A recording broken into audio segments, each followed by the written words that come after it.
Ronald is a historian, a preservationist, an artist, craftsman, and I guess a bit of a merchant. Very interesting, talented fella. He's a hard worker, he's diligent. I think it's something that he has to do, kind of, and he loves to do.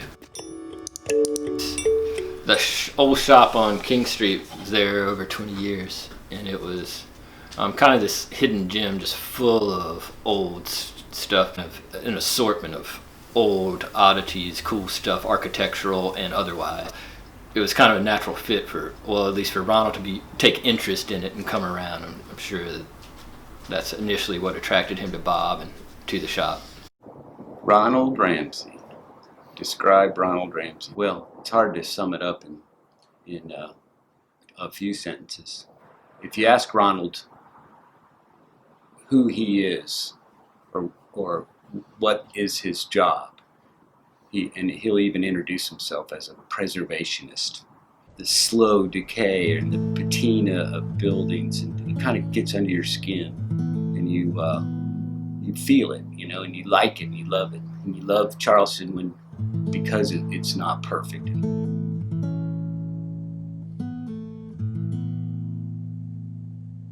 I do know that Ronald's dad, he worked for the city of Charleston.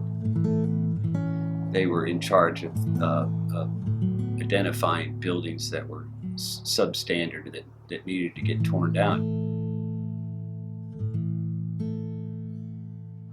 Ronald was a little kid. His dad must have come home and talked to Ronald about, beautiful Charleston buildings, and too bad, like this one's going to have to get torn down. One of the drawings that we've all liked is the one that he drew of a wrecking ball crane. I think it coincided with his dad's job. You can't spend time with Ronald without it being a Charleston history lesson. Yeah. And that's kind of cool. Riding around and hearing this used to be a dairy, or this used to be this. I'm watching this building like a mother hen. That's what he'll say. I'm watching like a mother hen, and he's watching it because for him, he knows that there are architectural elements, doorknobs, door handles, window latches. If he has found an importance in that building and he knows it's going away, he wants to save whatever piece of it he can. We all have a bolt from the old Cooper River Bridge, all of us, that's marked with Ronald's handwriting in a little bag that he's made. That cool old bridge. And anybody who was here when the bridge would have a story about driving an old car over it and the lanes being narrow, and it was sketchy as hell. He has a very real love for the city. I have a drawing right there of the house he was born in. And this is where you lived when you were, after you were born? Yeah. How long you lived here? I lived from 1954 until 1985. Yeah, we're downstairs.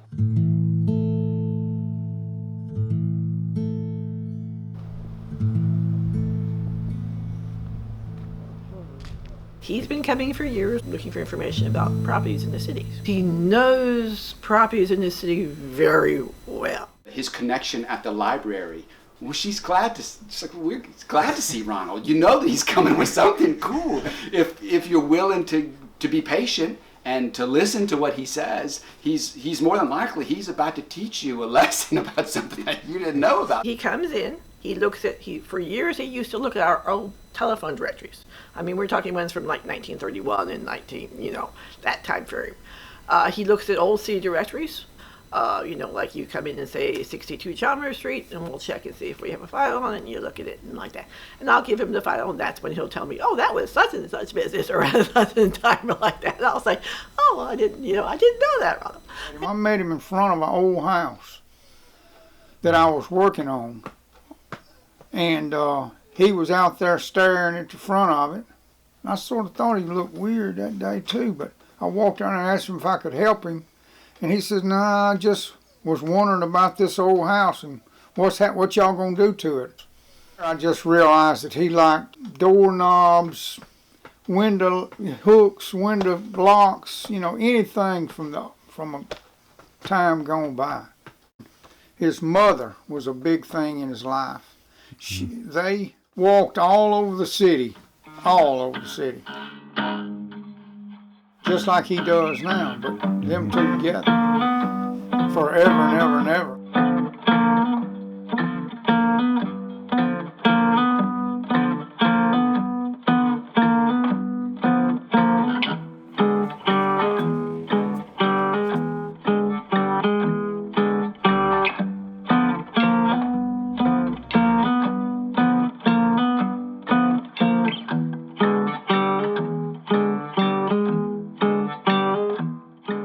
How much did that cost, Ronald? $70.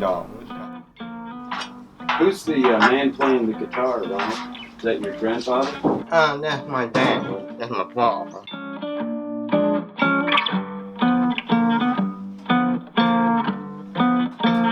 They said when we got Bulldog 69. You know, that's over about a gentleman's club.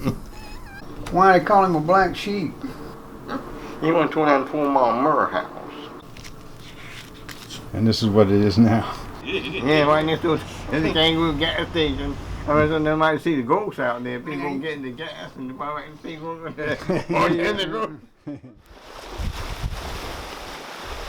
It was the first program, federal program, devoted to sort of historic preservation.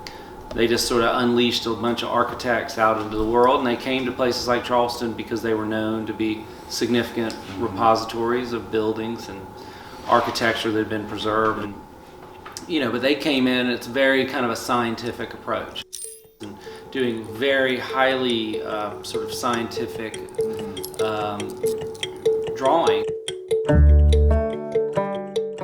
Comparing Ronald's approach to those, you know, his have this depth and this warmth. He inserts sort of a humanity. You can't help but wonder a little bit about how he does that without any training and probably without the traditional tools of the trade. I would sort of venture to say that it's kind of cool that he has not divulged his process. That's part of the sorcery of it all. When Ronald brought this lamp to me, and I immediately loved it. It was an amazing thing, and it surprised me, and it took me a while to kind of get my head around it. And in a way, it was like a journey to understanding Ronald. The starting point was this octagon bottom. The lamp just grew, and so the octagon doubled and then tripled. And then he did the same thing for the lamp shade. So you see Ronald's, his touch, his fingerprint.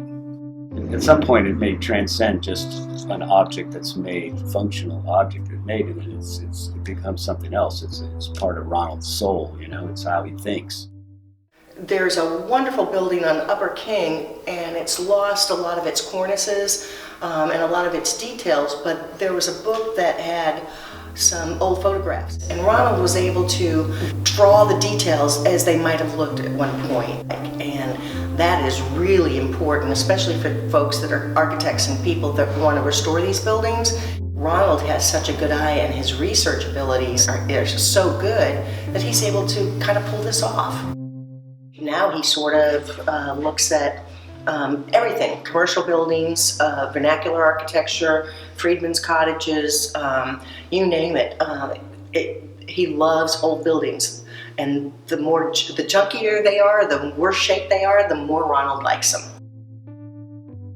I grew up in Charleston in the 50s and 60s. He has a rich, rich history of the city of Charleston, and I just became endeared to him because he is an unusual personality, and I like folks that have something different to offer. And you know, when they were renovating one of the Camden sheds, and I said, I don't know, but I'll pick up the phone and call if they're, you know, throwing away things that I know would be a treasure to you. Whenever he came to my office or the phone rang, I always made time for him. I felt it was important. And then, of course, he walks in neighborhoods, and boy, I mean, he sees stuff. He's an artist in his own right. He does have certain limitations, but the strengths that he has are so outstanding that I'm in admiration of him. The community recognizes his contribution to Charleston.